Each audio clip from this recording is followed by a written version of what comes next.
माजी का वो हौलनाक दिन जिसने चौधरी अमीर हमजा की हस्ती को मिट्टी में मिला दिया था।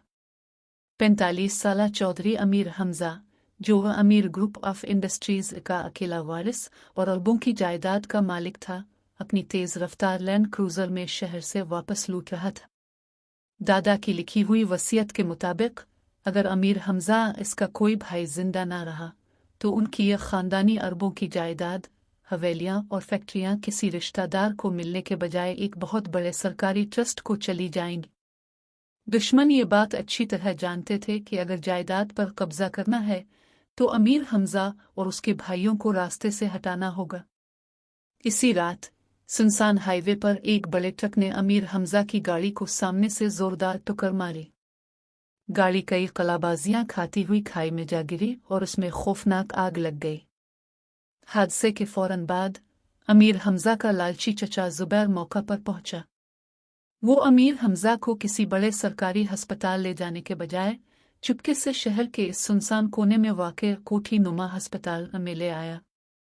चचा जुबैर डॉक्टर का कॉलर पकड़कर धीमी और मक्कार आवाज में, देखो डॉक्टर, दुनिया को, यहाँ तक कि इसकी माँ को भी यही पता होना चाहिए कि अमीर हमजा मुल्क से बाहर किसी खुफिया दौरे पर है। अगर किसी को कानो कान खबर हुई कि हमजा यहाँ मौत और जिंदगी की जंग लड़ रहा है तो मैं तुम्हारी बोटियां नोच लूंगा। उसे जिंदा रखो, क्योंकि अगर ये मर गया तो सब कुछ ट्रस्ट को चला जाएगा और मेरे हाथ कुछ नहीं आएगा।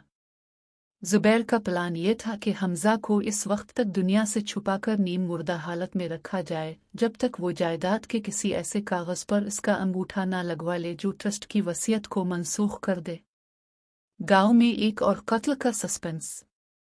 उधर शहर में अमीर हमजा जिंदगी की जंग लड़ रहा था और उधर इसी जायदाद की दुश्मनी के चलते गांव में छप कर रहने वाले अमीर हमजा के एक छोटे भाई को, जो हवेली के मामलात देखता था, रात के अंधेरे में कत्ल कर दिया गया। लेकिन यह कत्ल किसने किया, ये एक गहरा सस्पेंस था। चौधरी आबिद, दुश्मन जमींदार, ने इस कत्ल का पूरा रुख मोड़कर एक गरीब खानदान पर डाल दिया, यानी मुंतहा के जवान भाई साजिद पर। गांव में यह खबर फैला दी गई कि साजिद ने चौधरियों के बंदे को मारा है, जबकि असल में यह जायदाद के दुश्मनों की चाल थी। अमीर हमजा इस वक्त अस्पताल में पट्टियों में जकड़ा हुआ था। इसे यह तो पता था कि इसका एक्सीडेंट हुआ है, लेकिन वो इस बात से बिल्कुल अनजान था कि इसका अपना सगा भाई गांव में कत्ल हो चुका है और उसके खून का बदला लेने के लिए पंचायत एक मासूम लड़की की जिंदगी का सौदा करने वाली है। न्यूयॉर्क का सर्द अस्पताल और तन्हाई का अजाब। एयर एम्बुलेंस के जरिए चचा जुबैर अमीर हमजा को अमेरिका, न्यूयॉर्क के एक इंतहाई महंगे और जदीद अस्पताल में मुंतकिल कर देता है। यहाँ का माहौल पाकिस्तान के इस पुराने कोठी नुमा अस्पताल से बिल्कुल मुख्तलिफ है। हर तरफ सफ़ेद चमकती हुई दीवारें, जदीद तरीन मशीनें और अंग्रेज़ नर्सों और डॉक्टरों की अजनबी और रोबोटिक आवाज़ें हैं। अमीर हमजा के चेहरे की प्लास्टिक सर्जरी के इब्तिदाई मराहिल शुरू हो चुके हैं। आंखों पर अब भी पट्टियां हैं, मगर अब वो पूरी तरह होश में आ चुका है। लेकिन इस शानदार, पुरसुकून और दुनिया के बेहतरीन अस्पताल में भी अमीर हमजा का दिल और रूह मछली की तरह तड़प रही है। एक अमरीकी नर्स अंदर आती है। इसके हाथों में दस्ताने, ग्लव्स चढ़े हुए हैं। वो इंतहाई मशीनी और ठंडे अंदाज में हमजा के माथे पर दवा लगाती है।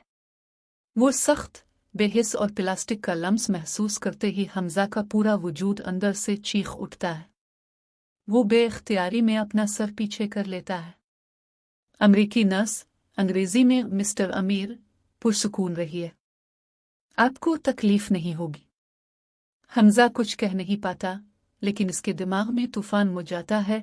मुझे ये मशीनें नहीं चाहिए, मुझे ये सर्द और बेहिस हाथ नहीं चाहिए। कहाँ है वो लड़की, कहाँ है वो धीमी मीठी आवाज़ जो रात के 2 बजे मेरे माथे पर पानी की ठंडी पट्टियां रखती था। कहाँ है वो तप्श से भरपूर मुखलिस लम्स जो मेरे बर्फ जैसे सर्द हाथों को अपनी सांसों से गर्म करता था। अमेरिका की सर्द रातें और यादों का हिसार। न्यूयॉर्क में शदीद बर्फबारी हो रही है। खिड़की के बाहर का दर्जाए हरारत मनफी में है और अस्पताल के हीटर चलने के बावजूद अमीर हमजा को अपने अंदर एक शदीद सर्दी महसूस हो रही है। ये सर्दी मौसम की नहीं, बल्कि इस मोहब्बत और खुलूस की कमी की थी जो उसे पाकिस्तान के इस गुमनाम कमरे में मिली थी। रात के ठीक 2 बजते हैं। ये वही वक्त है जब वो 20 साल की लड़की अपनी पढ़ाई छोड़कर उसके सराहने बैठती थी। हमजा बेड पर तड़पते हुए अपना दायां हाथ नीचे लटका देता है। वो अपनी उंगलियां हुआ में फैलाता है, जैसे वो उम्मीद कर रहा हो कि अभी अंधेरे में से वही मासूम वजूद आएगा, इसका हाथ थामेगा और कहेगा, हौसला रखिए चौधरी साहब, कुछ नहीं होगा आपको, मैं हूं ना आपके पास। इसके कानों में इस लड़की की आवाज किसी सिहर की तरह गूंजती है। वो दिल ही दिल में सोचता है, मेरी अपनी बीवी फौजिया, जिसने हमेशा मेरी दौलत से मोहब्बत की, जिसने मेरे उरूज में मेरे साथ पार्टियां की, वो मेरे इस हादसे के बाद घन खाकर मुझे छोड़ गए। और एक वो गरीब मासूम लड़की थी जिसने बना कोई रिश्ता हुए मेरी गिलाजत को अपने आंचल पर समेटा और मुस्करा दी। अल्लाह, मैं 45 साल का एक पुख्ता उम्र मर्द हूँ। मैंने दुनिया देख रखी है, मगर मैं इस 20 साल की बच्ची के एहसास का कैदी बन चुका हूँ। मैं नहीं जानता मैं कब ठीक हूँगा, मेरी आंखें कब खिलेंगी, लेकिन मैं कसम खाता हूँ, होश आते ही मेरी जिंदगी का पहला मकसद इस आवाज और इस लम्स को ढूंढना होगा। हमजा की बंद आंखों से पछतावे और तड़प के आंसू बहकर सफेद तकिए को भिगो देते हैं। चचा जुबैर बाहर खड़ा डॉक्टर से जायदाद के कागजात पर बात कर रहा है, जबकि हमजा अंदर किसी और ही दुनिया का मुसाफिर बन चुका है। एक गुमनाम सफर और तकदीर का हौलनाक राज। दूसरी तरफ पाकिस्तान के एक दूर दराज इलाके में शाम का धुंधलाका छा रहा है। मुंतहा बस से नीचे उतरती है। इसके एक हाथ में इसका रिजल्ट कार्ड है, जिस पर बड़े बड़े हरफों में लिखा है BA फर्स्ट डिवीजन। इसका मासूम खूबसूरत चेहरा अपनी इस कामयाबी पर खुशी से चमक रहा है। इसके दूसरे हाथ में किताबों का थैला है। वो बड़ी तेजी से कच्चे रास्तों पर चलती हुई अपने गांव की हुदूद में दाखिल होती है। सोहर बाजी इसके साथ हैं, जिनका चेहरा किसी अनजाने खौफ से जर्द हो रहा है।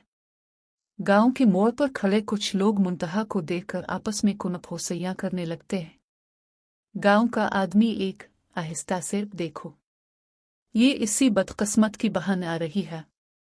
इसे अभी तक नहीं मालूम कि इसके घर पर क्या क़यामत टूट चुकी है।